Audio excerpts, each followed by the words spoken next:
So this is gonna be a smoke diagnosis for this beautiful Challenger. There you go, the little fog lights. The really mad, pissed off fog lights. Alright, fog lights, headlights. There we go. So what we got here is a Stinger smoke machine. The hookup. I'll be testing first that purge solenoid. Supposedly, they swapped it out already with a junker one. Supposedly. So what I'm going to do is I'm going to test the whole engine side first. From solenoid to engine. So what I did was I just took out the hose here. And I'm going to hook up the smoke machine right here. Once it starts blowing smoke, I need to hook up negative and positive battery terminal here.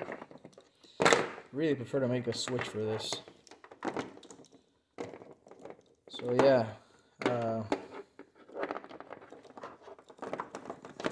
Wow. This is really mixed up. There we go. So I got the positive back there. I'm going to grab ground from probably right there. Latch it off these two. Whatever. Thing is, get this guy hot. I'm going to put smoke through it with this 2-gallon, a third of a horsepower compressor. Going to hook that hose up to here, right here. And then when I see, I'm just going to barely open this a little bit. And I should be seeing smoke coming out of here. And this is going to stink up my whole garage. So I'm going to turn on the fan too, but yeah, so you get the gist of it. So what I'll be testing is this whole engine side and the sensor itself. If I see smoke coming out of that port, I know it's the sensor. Sensor's bad. Then I'm going to test the whole system out, plugging this guy in that hose down there. So this hose is going to go all the way back from the engine to the gas tank. And I think I have to close the canister for that. I'm going to have to get my bigger scan tool and play with that a little bit. But that's the gist of it for now. Let's see what we get. Alright, so as we can see here, I got it partially open. I got it connected. No smoke. So now what I'm going to do is, I'm going to test from that hose back. See what we get. And just so you can see that I do have smoke going through, there we go. See that? It's a lot of smoke coming out. So now I need to close this up real quick.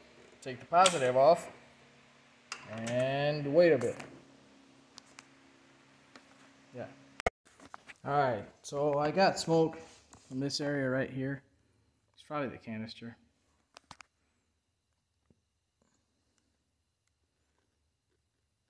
You can see the faint smoke just coming out of the back wheel well. So I'm going to take out the wheel, take out the liner, and take another peek. Alright, so now the next step is I'm going to take out all these clips and bolts, everything I have in the way. See, what do I have back here? I do assume I should have a Evap purge canister right here behind here. I'm going to test that out separately, turn it on and off, and then inject smoke from the canister back to the engine, and then from the canister to the gas tank, and that should end my diagnosis. Alright, so that's what we're going to be seeing here now. The diagnosis of the ESIM. Now, this one, the system only had a small leak. When I check it out when it works, when I check out how it works, this works for very little PSI, like almost, it's not even 1 PSI. It's less. So, what I did was vacuum this way. So I just sucked on this side and had a multimeter to it, and I saw that the switch wouldn't go on or off. So I got my multimeter with the pins on Wagos. So here's the original plug. Yes, I did cut it off. You can see here clearly that the wire is all the way over. Its contact is perfect. Same thing on the negative side. It's Wagoed on to a multimeter. So what I'm going to do is put the meter on ohms, and I'm going to plug it in, the old one. Now I'm going to suck on the sensor and just barely, and this is going to stay open loop. leave it like that so you can see it from up there. So here we go. 1, 2, 3.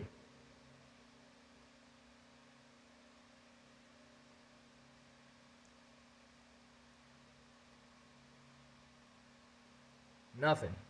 So now I'm going to swap it. I'm going to put this one. I'm going to connect it. Check it out.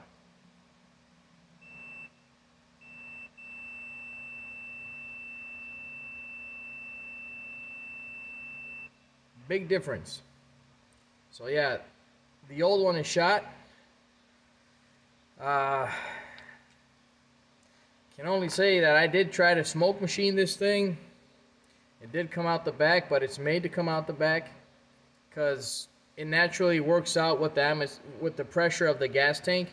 So if the gas tank is going, if the car is on running, gas is being sucked in through the fuel pump, and at the same time you got the intake valves making pressure, making vacuum through the intake, through the purge solenoid, through the gas tank vapors of the tank, and sucking in the air, the gas vapors from the gas tank, and actually recycling them through the engine.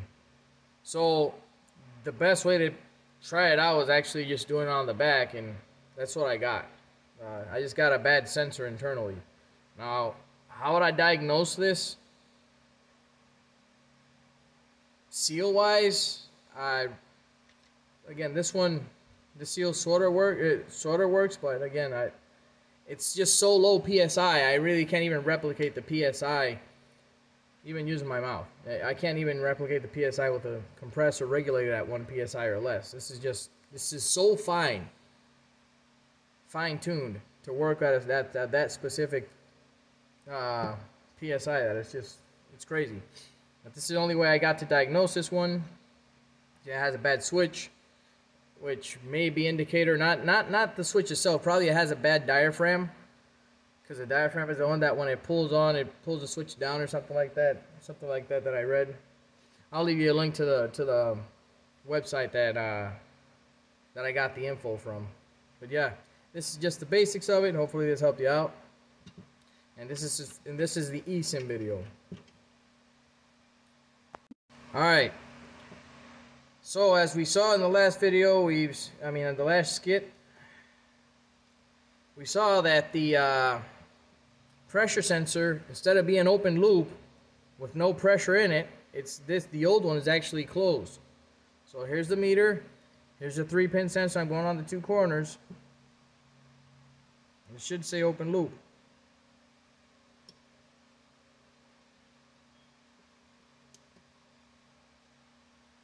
Wait a second, I need to put this in ohms, not in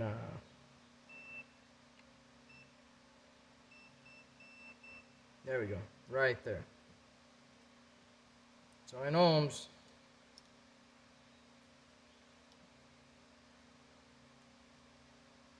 I do the 2 corner pins, and you can see there I got 12.92 kilo ohms. Sorry for that, I had to release the pins. 12.92 kilo ohms on the spot.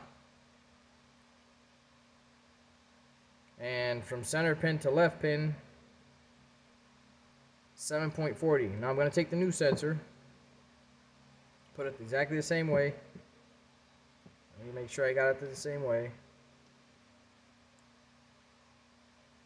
Yep, 1292 and 716. Alright, so I'm going to put the plug facing me, the plug side, the latch-in side.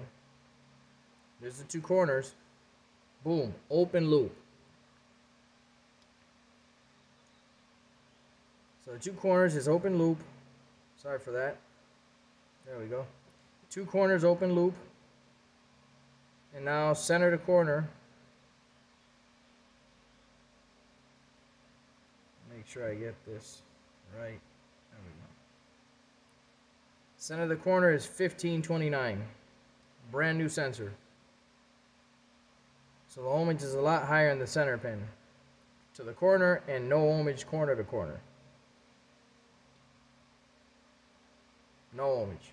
So yeah, sensor's good. Let me do one more check just in case. New sensor, corner to corner, open loop. Perfect. Alright, so that's the diagnosis for the 3-pin oil pressure sensor for this Dodge. Hopefully it helped you guys out. I'm going to install it back. Alright, to install the ESIM, so I just put a little dab of grease around the O-ring just for sealing purposes. And I'm going to go in. There we go, fell in. I'm going to hear that little screech. That means that you're ready to pull that pin in the back and start. Boom, there we go. Centered out perfectly. It's straight. I'm going to put the little hose back. The hose that goes from the filter to the piece. And I'm going to re-wiggle this back. I'm going to just put the harness back. Going to clip it in. And start her back up. See how she runs.